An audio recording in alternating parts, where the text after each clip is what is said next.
सटाणा शहरातील एका गॅस एजन्सीमध्ये कार्यरत असलेल्या भरत सोनवणे राहणार तळवाडे दिगर यांनी किकवारी येथे गॅस सिलेंडर वाहतूक करणाऱ्या वाहनाला दोरी बांधून गळफास घेत आत्महत्या केल्याची धक्कादायक घटना समोर आली आहे।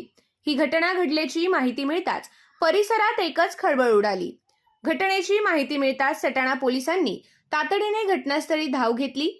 पोलिसांनी घटनास्थळाचा पंचनामा केला असून मृतदेह शवविच्छेदनासाठी सटाणा येथील ग्रामीण रुग्णालयात पाठवण्यात आला आहे। आत्महत्येमागील नेमके कारण अद्याप स्पष्ट झालेले नाही। या घटनेमुळे संपूर्ण परिसरात हळहळ व्यक्त केली जात आहे।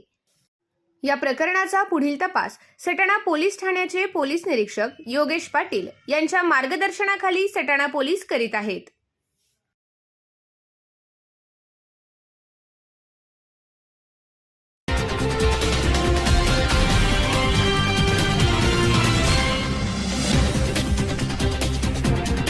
I